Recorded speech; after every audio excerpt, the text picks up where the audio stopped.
आज हम बाइबल वचन 1 कोरिन्थियन चैप्टर 6 वर्स 7 को पढ़ के उसमें से हम आज बात करेंगे।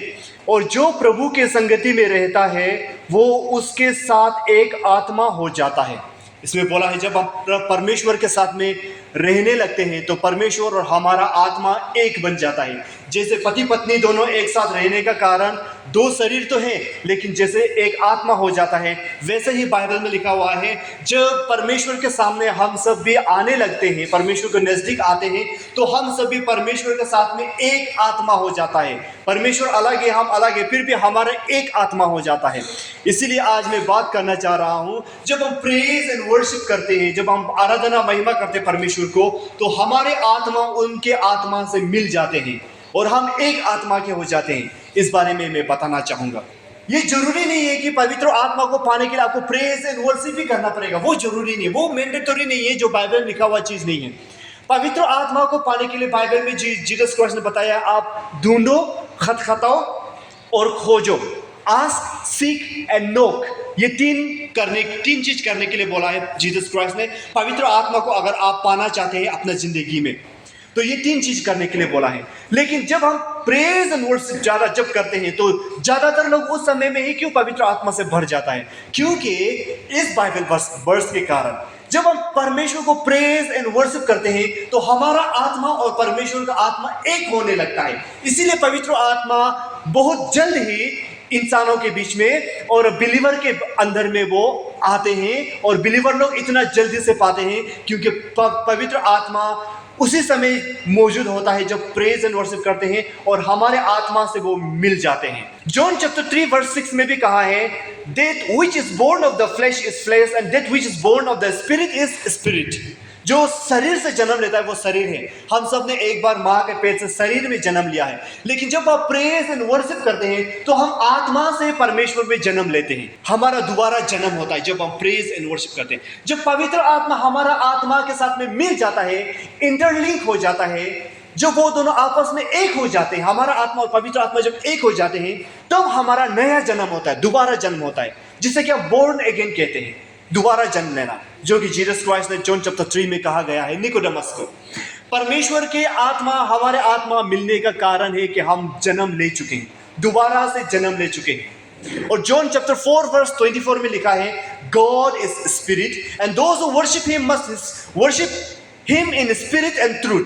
जो परमेश्वर आत्मा है उसको आराधना महिमा करने वाला लोग भी आत्मा से करो। यानी कि हमारे आत्मा और परमेश्वर के आत्मा को जोड़ लो, पहले उन्हें एक साथ मिला लो, उसके बाद जब आप प्रेज एंड वर्शिप करेंगे उसको परमेश्वर रिसीव करेगा। 1 कोरिन्थियन चैप्टर 12 वर्स 13 में भी कहा है, जब हम बपतिस्मा लेते हैं तो हमारे आत्मा परमेश्वर के आत्मा के साथ मिल जाते हैं, एक हो जाते हैं। और जब हम यीशु मसीह में विश्वास करने लगते हैं तो हमारा जिंदगी में परमेश्वर यीशु मसीह जब आते हैं, गैलेशियन चैप्टर 2 वर्स 20 में लिखा हुआ है, हमारा आत्मा परमेश्वर के आत्मा से एक हो जाते हैं। इसीलिए जब हम पूरे प्रेज एंड वर्शिप करते हैं, परमेश्वर को धन्यवाद देते हैं, गीत गान गाते हैं, परमेश्वर को स्तुति आराधना करते हैं, तो हमारा आत्मा परमेश्वर के आत्मा से जुड़ जाता है और हम सब परमेश्वर में एक आत्मा के हो जाते हैं। और ये बहुत इंपॉर्टेंट चीज है, परमेश्वर के साथ में रहकर एक आत्मा होना ही होगा हम सबको। अगर परमेश्वर का आत्मा अलग है तो हमारा आत्मा अलग है, तो वो नहीं चलेगा, तो हम परमेश्वर के स्वर्ग में नहीं जा पाएंगे, परमेश्वर के साथ हम नहीं रह पाएंगे, क्योंकि उनका आत्मा अलग है, हमारा आत्मा अलग है। अपना परिवार में भी देखिए, पत्नी कुछ और कह रहा है, पति कुछ और कह रहा है, दोनों आपस में नहीं मिल पा रहा है, तो वो क्या एक अच्छा परिवार बन सकता है? नहीं बन सकता है। पति का बात को अगर पत्नी बिल्कुल नहीं मानेगा, आपका बात को क्यों मानेगा? आपको बिल्कुल भी रेस्पेक्ट नहीं देगा। पति को, हस्बैंड को वाइफ जो रेस्पेक्ट नहीं दे रहा है, उसका हर बात को नहीं मान रहा है, ये करो बोलने से नहीं करेगा, तुम क्या करेगा? तुम कौन होता है हमको समझाने वाला? हमेशा ये लड़ना झगड़ना, ये बातचीत को नहीं मानना, अगर परिवार में होता है तो वो दोनों के एक साथ में रह पाएगा, एक घर में रह पाएगा? बिल्कुल नहीं रह पाएगा। वो दोनों अलग हो जाएगा, सेपरेट हो जाएगा, डिवोर्स हो जाएगा। इसी तरह सा परमेश्वर भी चाहता है कि एक साथ रहना चाहता है हमारा बीच में। पति और पत्नी एक घर में एक साथ में रहता है, मिलकर रहता है, एक दूसरे के बात को मान कर रहता है, एक का कहा हुआ दूसरा मानता है, और उनके आत्मा एक होता है। क्यों उनका आत्मा एक होता है? क्योंकि एक दूसरे का बात मान सक रहे हैं, मान पा रहे हैं। अगर वो दोनों एक दूसरे का बात को बिल्कुल नहीं मान पा रहे तो वो दोनों की एक आत्मा है? नहीं, उनका आत्मा अलग है, इनका आत्मा अलग है। वो दोनों अलग अलग सोच रहे हैं, एक उस तरफ से सोच रहे हैं, एक इस तरफ से सोच रहे हैं, तो वो दोनों झगड़ा हमेशा कर रहे हैं परिवार में। तो वो दोनों दो शरीर है, दो आत्मा है। लेकिन परिवार में जो एक दूसरे के बात को आदर करते हैं, रेस्पेक्ट करते हैं, एक का डिसीजन को एक आदर करते, रेस्पेक्ट कर रहे हैं, होगा आपका बात को मानेगा, आप जो बोलेगा हम मानेगा, मान रहे हैं और एक घर में रह रहे हैं, खुशी हंसी खुशी रह रहे हैं, तो वो होता है दो शरीर एक आत्मा। वो दोनों मिल के रह रहे हैं, उनके दोनों का आत्मा एक दूसरे से जुड़ा हुआ है, दोनों के बीच में अंडरस्टैंडिंग है। पति जब बड़ा आंखें देखते तो पत्नी को खुद ब खुद समझ जाता है, ओ उनका इशारा इस तरह से है तो मैं मुझे कुछ कहने का, मुंह से बोलने की जरूरत नहीं, इशारा से डायरेक्ट समझ जाता है। जब पत्नी इशारा करते तो पति जल्दी समझ जाते, तो उसका मतलब ये है कि दोनों दो शरीर है, एक आत्मा है, दोनों एक साथ अच्छी तरह से रह पा रहे हैं। इसी तरह से परमेश्वर के लोगों के बीच में भी ऐसा होना है। परमेश्वर तो अलग है, हम इंसान अलग है, लेकिन हमारा आत्मा एक होना है। परमेश्वर के वचन को हमें समझना है, उनके इशारों को समझना है, वो क्या हमें सिखा रहा है उसको हमें समझना है और उसको फॉलो करना है।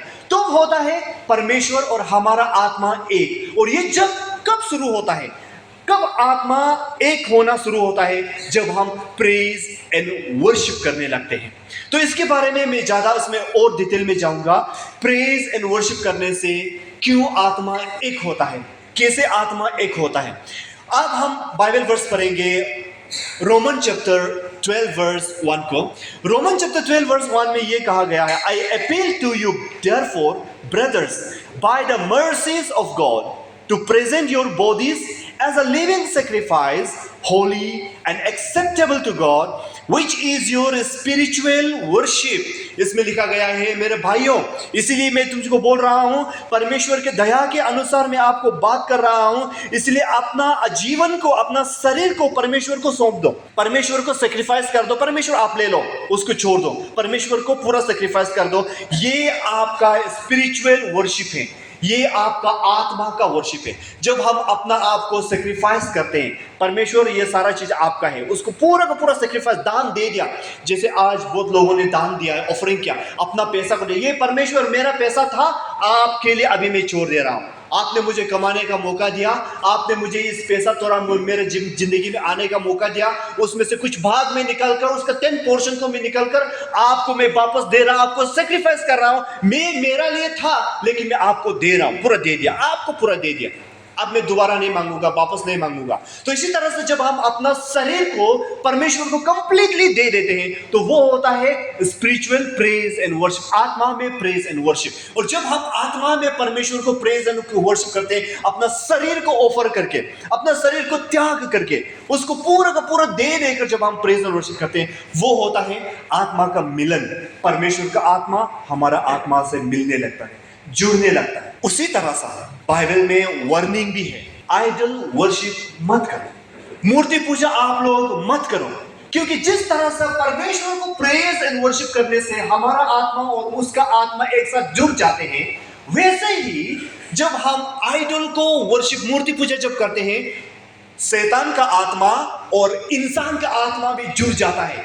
इसीलिए बाइबल में बहुत स्ट्रिक्टली मना किया गया है क्रिश्चियन लोगों को कि परमेश्वर को छोड़कर कोई भी चीज को, किसी भी चीज को आप पूजा मत करो, वर्शिप मत करो।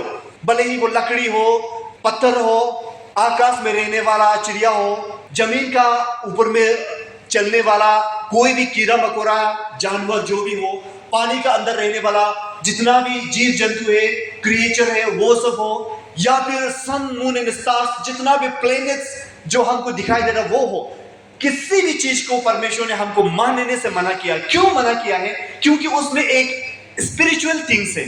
जिस तरह से परमेश्वर हमारा वर्शिप करने का कारण हमारा आत्मा मिलता है, मिल जाता है, एक बन जाता है, उसी तरह से जब हम परमेश्वर को छोड़ के दूसरा चीज को वर्शिप करने लगते हैं ना, तो उसका आत्मा नहीं, उस चीज का आत्मा नहीं, हाँ, लेकिन शैतान का आत्मा जुड़ जाता है। शैतान का आत्मा हमारा साथ इंटरलिंक हो जाता है और हमको उसको अलग करने के लिए तकलीफ होता है। इसीलिए मैथ्यू चैप्टर में 4 वर्स 8 से लेकर 10 में लिखा है, इसके बारे में और डिटेल से ये बारे में बात करेंगे। मैथ्यू चैप्टर 4 वर्स 8 से लेकर 10 में यीशु मसीह जब 40 डेज 40 नाइट फास्टिंग करता है, उस बारे में है। फिर इब्लीस उसे एक ऊंचे पहाड़ पर ले गया और सारे जगत के राज्य और उसके वैभव दिखाकर उससे कहा, यदि तू गिरकर मुझे प्रणाम करे तो मैं यह सब कुछ तुझे दे दूंगा। तब यीशु ने उससे कहा, हे शैतान, दूर हो जा, क्योंकि लिखा है, तू प्रभु अपने परमेश्वर को प्रणाम कर और केवल उसी की उपासना कर।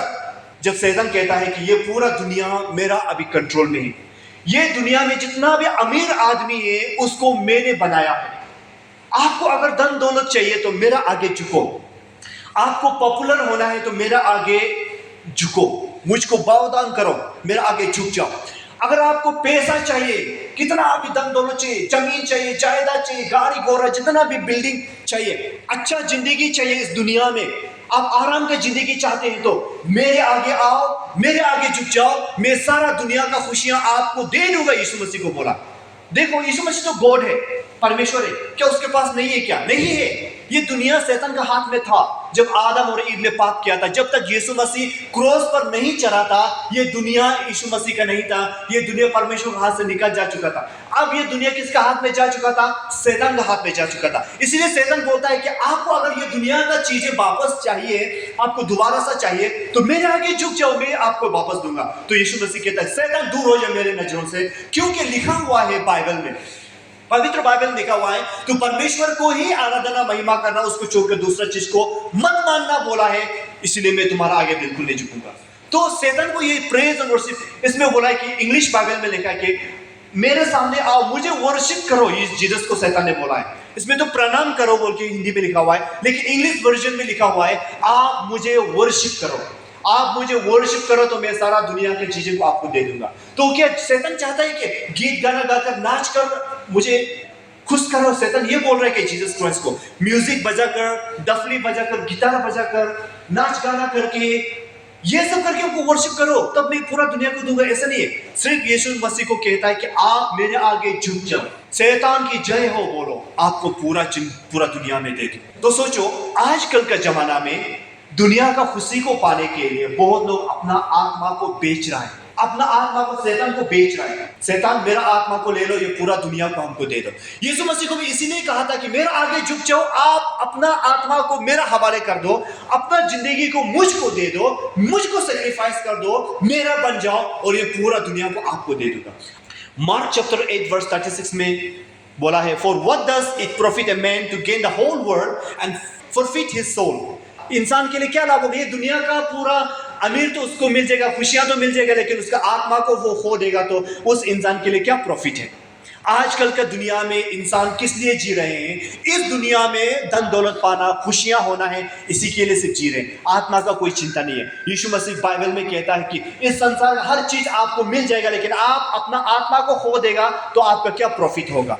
इसलिए अपना प्रेज एंड वर्शिप परमेश्वर के आत्मा को ही दो, अपना आत्मा को सेल आउट मत करो। राजा अहाब, पुराना जमाने में एक राजा हुआ करता था जिसका नाम था अहाब राजा। उसका पत्नी था जो कि मूर्ति पूजा कराने वाला था, बाल पूजा को कराने वाला। राजा अहाब को भी, जो कि परमेश्वर का बनाया हुआ राजा था, उसको भी उसका पत्नी ने बोला कि आपको मूर्ति पूजा करना होगा, बाल जो एक मूर्ति है उसको पूजा करना होगा। और एलिजा हमेशा वो लोगों को तंग करने आता था, आप लोग बाल का पूजा कर रहे, तो बारिश भी रुका दिया। 3 and 6 months, पूरा 3 years और 6 months के लिए पूरा बारिश भी रुका दिया।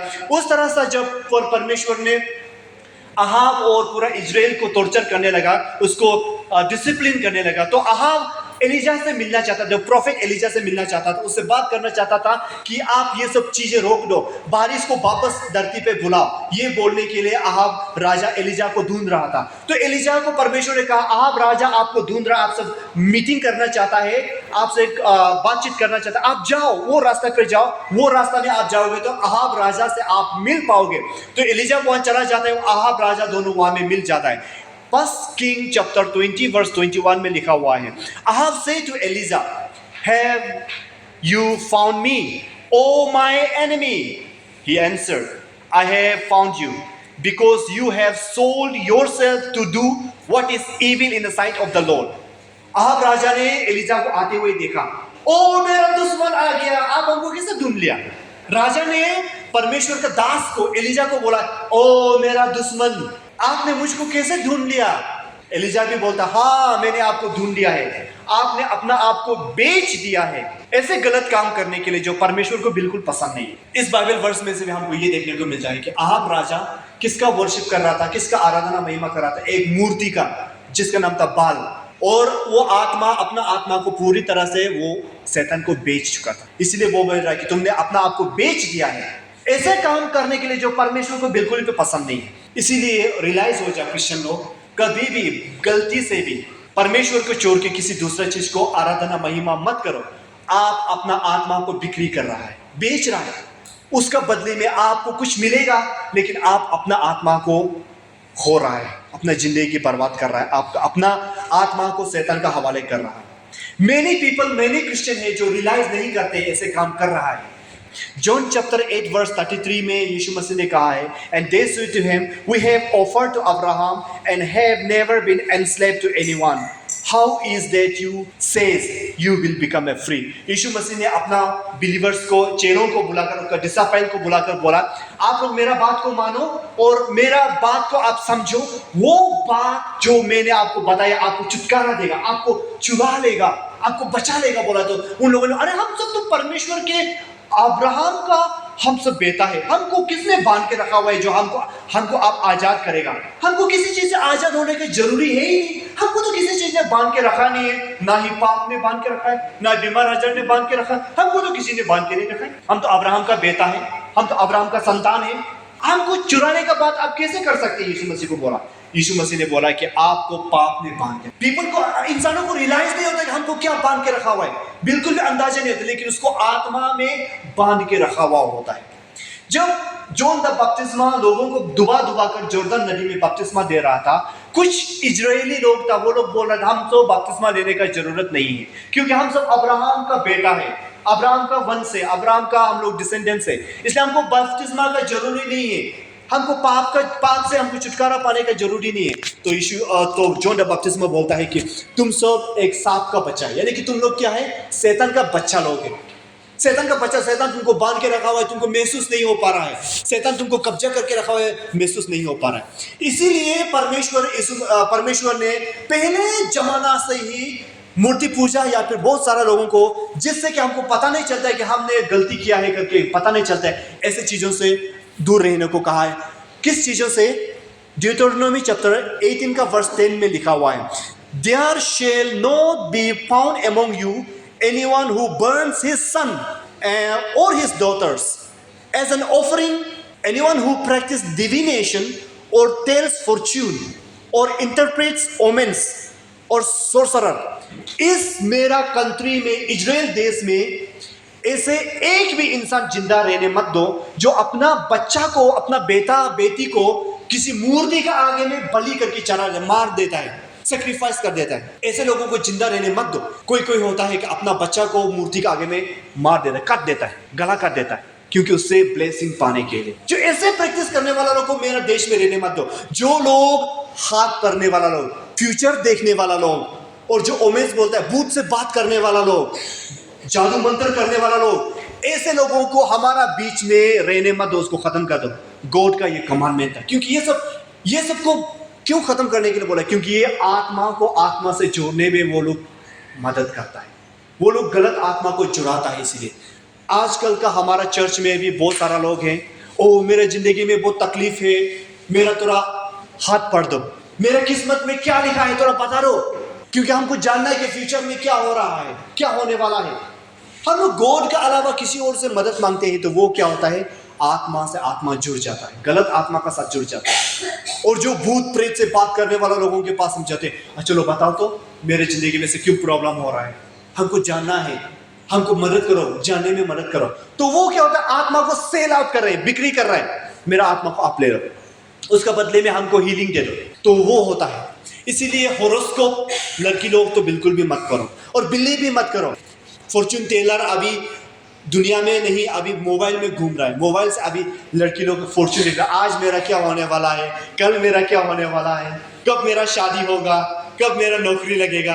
परमेश्वर को छोड़ के किसी और से मदद मांगना, वो क्या होता है? अपना स्पिरिट को, अपना आत्मा को सेल आउट करने जैसा होता है। और ऐसे करने वाला लोगों के लिए क्या होगा? लास्ट डे में वो लोग नरक में जाएगा शैतान का साथ में। मैथ्यू चैप्टर 24 वर्स 24 में लिखा हुआ है कि ऐसे एक समय आएगा, हर एक विश्वासी को उसका दिमाग को घुरा देगा और उसको ऐसे ऐसे चीजों में बिलीव कर विश्वास करने के लिए मजबूर करेगा जो शैतान का साथ में आपको ले जाने वाला है। ऐसे ऐसे चीजों को आपको डिसीव करेगा। मैथ्यू 24 में लिखा हुआ है। और रिविलेशन चैप्टर 14 का वर्स 9 से लेकर 11 में लिखा हुआ है, ऐसे एक समय फ्यूचर में आएगा जो होगा शैतान का राज इस दुनिया में। और शैतान ऐसे एक टेक्नोलॉजी लेकर आएगा जो आपका हाथ में, आपका राइट हैंड में यहाँ में इम्प्रिंट करेगा 6 नंबर 666, या फिर आपका माथा में एक इम्प्रिंट करेगा नंबर 666, और उसकी एक मूर्ति बनाएगा जो कि बात करेगा इंसान से, इंसान को फेस टू फेस बात करेगा, गॉड का आवाज में बात करेगा। एक मूर्ति होगा और वो मूर्ति हर एक सिचुएशन को, आपका हर एक प्रॉब्लम को वो सोल्व करेगा, सॉल्यूशन देगा। और उसका आगे जो भी झुकेगा उसको 6 नंबर 666 यहाँ पे नहीं तो यहाँ पे लगवाना होगा, और वो लोग जो लगा चुका होगा उन लोगों को नरक की आग में डाला जाएगा। रिविलेशन चैप्टर में फ्यूचर के लिए बताया हुआ है। जो कोई परमेश्वर को छोड़ के किसी भी चीज को, एआई को, आर्टिफिशियल इंटेलिजेंस को बिलीव करने लगता है, विश्वास करने लगता है, यही तो है गॉड जो विश्वास करने लगता है, वो एक खराब आत्मा का साथ में जुड़ जाता है, इंटरलिंक हो जाता है, और वो शैतान का साथ ही नरक में खत्म होने वाला है वो इंसान। क्योंकि बाइबल में लिखा हुआ है, एक ट्रू स्टोरी है जो सचमुच में ये 2025 में ही हुआ है। एक औरत था जो प्रेग्नेंट औरत था, उसके पेट में बेबी था। वो उसका डिलीवरी का समय 7 मंथ 8 मंथ ऐसे हो रहा था, उसका प्रेग्नेंट हुआ। एक रात में वो जब ऐसे घर में बैठ के टीवी चला के देख रहा था, अचानक से उसका पेट में दर्द हुआ, अचानक से दर्द हुआ, और उसने मोबाइल में उठाया और एआई से चैटिंग करने लगा। चैट जीपीटी में उसने चैटिंग करने लगा, मेरा पेट में ऐसे ऐसे दर्द हो रहा है, मैं 8 मंथ का प्रेग्नेंट हूं, मुझ में क्या हो रहा है, रिप्लाई मी। ऐसे चैटिंग करने लगा एआई से, आर्टिफिशियल इंटेलिजेंस, मोबाइल में चैटिंग करने लगा। तो मोबाइल से रिप्लाई आया, एक भी सेकेंड आप वेस्टिंग मत करो, सीधा मेडिकल में जाओ। एक भी सेकेंड आप वेस्टिंग मत करो, वेस्ट मत गवाओ, सीधा अभी मेडिकल में जाओ। तो वो औरत ने क्या फोन से एक कैब ऑर्डर किया, मैंने गाड़ी मंगाया, गाड़ी उसको ले गया। उसका ज्यादा दर्द भी नहीं था, इतना भी प्रॉब्लम नहीं था, जस्ट थोड़ा सा सिर्फ दर्द था, थोड़ा सा हल्का सा सिर्फ दर्द था। उसके लिए उसने चैट जीपीटी से चैटिंग कर दी एआई को, और उसने एआई ने कहा कि अभी तुरंत आप मेडिकल में जाओ। जैसे ही वो मेडिकल में गया, डॉक्टर ने कहा आप अगर लेट हो जाता तो बहुत कॉम्प्लिकेशन हो जाता आपका बेबी के लिए बहुत प्रॉब्लम हो रहा था, आपको अभी ऑपरेशन करके उसको बेबी को निकालना पड़ेगा, सर्जरी करना पड़ेगा, उसको निकालना पड़ेगा। आप अच्छा हुआ कि आप सही समय पर आ गया। सोचो, एक मोबाइल ने उसका जान बचाया, उसका बच्चा का भी जान बचाया और माँ का भी जान बचाया। ऐसे ही फ्यूचर में आने वाला एआई जनरेशन अभी से शुरू हो चुका है। ऐसे चीजें शुरू हो चुका है जो ये मोबाइल हमारा पूरा सोल्यूशन अभी दे रहा है, हर मुसीबत का सोल्यूशन दे रहा है। आप हर तकलीफ का इसको एआई जीपीटी में चैट ये करो, पूछो, आपको पूरा आंसर दे देगा। आप पुराना जमाना का जो था उसको भी पूछो, जो अभी प्रेजेंट इंसान है उसको भी पूछो, हर चीज का सॉल्यूशन अभी इसमें है, मोबाइल में। ऐसे एक दुनिया आने वाला है, चैट जीपीटी को भी और भी बड़ा एआई आने वाला है जो आपका हर सॉल्यूशन को बताएगा। अभी फ्यूचर में ऐसे होगा, आपको डॉक्टर के पास जरूरी नहीं होगा प्रिस्क्रिप्शन लेने के लिए।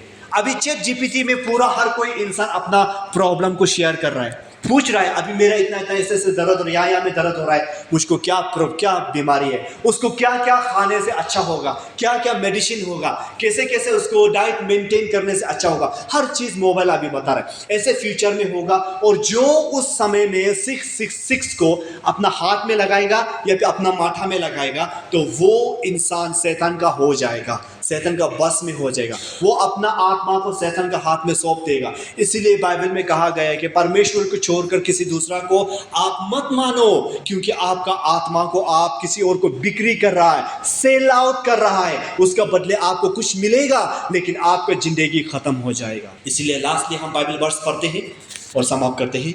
इसीलिए सिर्फ परमेश्वर को ही प्यार करो, किस तरह से आपको प्रेज एंड वर्शिप करना है, परमेश्वर को महिमा करना है पूरा दिल से, पूरा आत्मा से, पूरा शरीर से, पूरा शक्ति से। मार्क चैप्टर 12 वर्स 29 एंड 30 में लिखा हुआ है, Jesus answered, the most important is this, hear O Israel, and you shall love the Lord your God with all your heart, with all your soul, and with all your mind, and with all your strength। इसमें लिखा है, ए Israel के लोगों, आपको मैं most important एक rule बताने जा रहा हूं, आपको नियम बताने जा रहा हूं, आपको फॉलो करना है। वो है, आप अपना परमेश्वर से ऐसा प्यार करो, ऐसा प्यार करो कि पूरा आपका जिंदगी से, आपका दिल से, पूरा दिल से प्यार करो, पूरी आत्मा से प्यार करो, पूरा दिमाग से प्यार करो, और पूरा शक्ति के साथ प्यार करो परमेश्वर से। तो वो होता है एक ट्रू वर्शिप। इसलिए हम सब आज परमेश्वर को सच्चाई आराधना में चलेंगे और हमेशा परमेश्वर को अपना जगह देंगे और परमेश्वर का आत्मा से जोड़ के अपना ज़िंदगी बिताएंगे। ये प्रीचिंग का साथ में, ये वर्ड ऑफ गॉड का साथ में मैं यहाँ रखता हूँ। May God bless you all.